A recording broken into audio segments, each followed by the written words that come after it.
Hey guys, I'm going to be going over 7 ways to make your wallet thick based on the book The Richest Man in Babylon.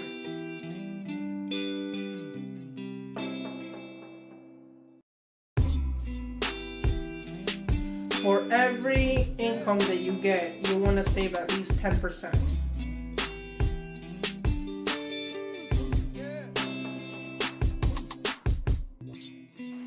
Your expenses will always equal your income. The more income you gain, or the higher the income that you have, the higher your expenses are. All right. I actually noticed that myself too. Like when I started making money with working with my brother, I actually started, buying a lot of stuff: a tablet, camera, but at the same time, like, lucky for me that those are actually an asset to me. But if it were for pleasure or anything, it wouldn't do any good.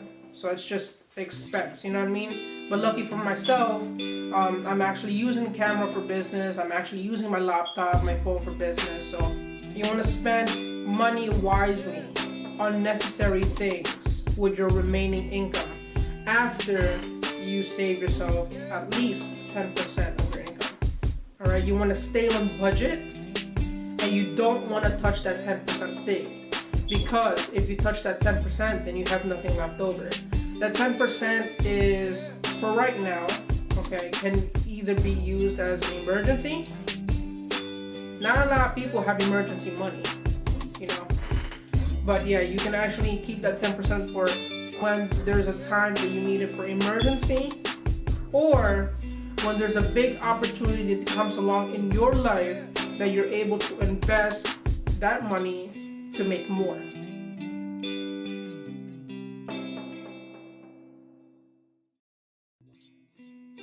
So what you want to do is you want to put your money, okay, which can be your 10%, or if you can, take it out from the remaining income and have that multiply as well, okay? So that you can actually put your money to work and make more for you. If you're going to leave your money in your purse, your wallet, your bank account, first of all, it won't earn any money. It'll just stay there, okay?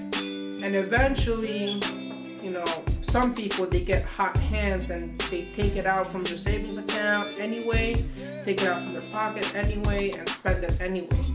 So you might as well take that money, invest it into something else to make more. A person's wealth is not about how much they have in their pocket, and it's not about how much they have in their bank account. It's about the income stream, that golden stream that they build, that continually flows income to your pocket. That's what it's based on, whether you work or not.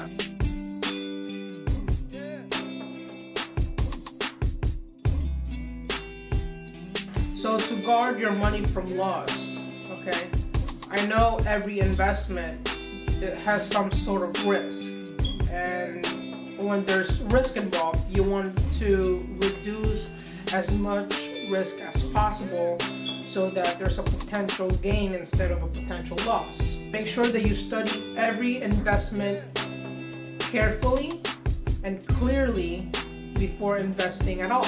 You want to make sure that you have some assurance that your money can be reclaimed. You don't want to rush to build wealth. Building wealth doesn't happen overnight. It's a process.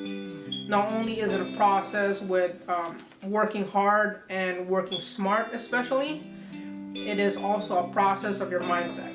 Also, when investing your money, you want to consult with someone who has that experience of investing and carry that wisdom. Because if you consult with someone who knows what they're doing and who have gone through the process, that will also help reduce the potential loss and increase a percentage of potential gain. You don't want to be too confident with your own wisdom. It's always better to put your idea or your wisdom with someone else, especially when that someone else is much more wiser than you and much more experienced in whatever field you are in or whatever investment you're trying to get to.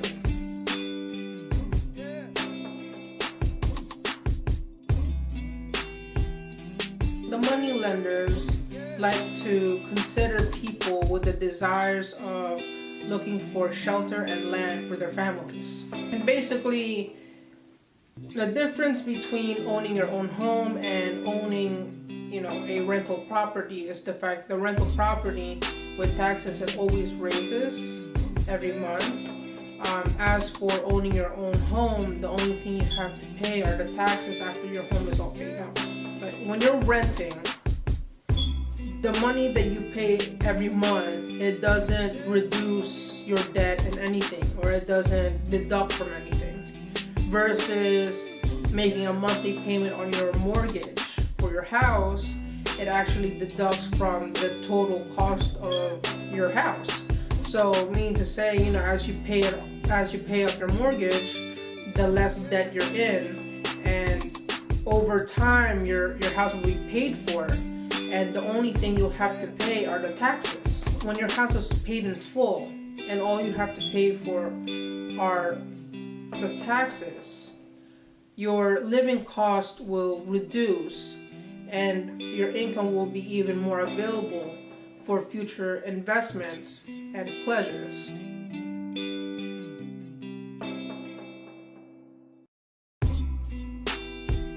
We should want to prepare a future income for either ourselves when we get older, or for when we no longer are here on earth to comfort and support our families.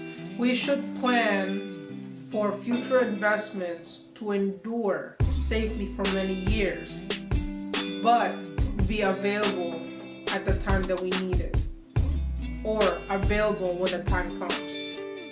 We want to safely plan and ensure future income, because nobody can really guarantee whether, even if your business or job career is at the top, we can never afford to not be prepared and not ensure future income. We want to make sure that you can provide in advance for your growing age in the future and for the protection of your family.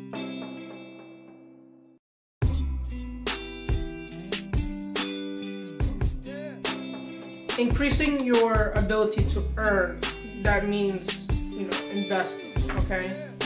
Now, when you're investing, you want to make sure that the people you lend money to will pay you back and is able to pay you back. If you're interested in investing, one of the most important things that you need is desire. You must have the desire and the will to do it. You must be willing to do it. Your desire must be strong and it must be definite. When you start doing investments, you want to start small. After you experience a little bit and you start small, that's when you want to, start investing large. As you invest and you gain the skill, you gain the experience, that this is how wealth is accumulated. You don't want your desires to be too much, because it will either defeat the purpose or it will just confuse you. So you want to stay focused on that main desire. Keep it simple. And I'm pretty sure you guys already heard this. The more wisdom we know, the more we earn. The more knowledge we know, the more we earn. So for the people who actually seek to learn their craft or their field, they will be richly rewarded. You always want to improve your skill and experience more. You can't be stagnant. Never stand still, or else you will be left behind. You want to cultivate your own powers to study and to become wiser, to become skillful, and in a way to respect yourself. By doing so, you'll gain confidence and achieve your goals and your desires.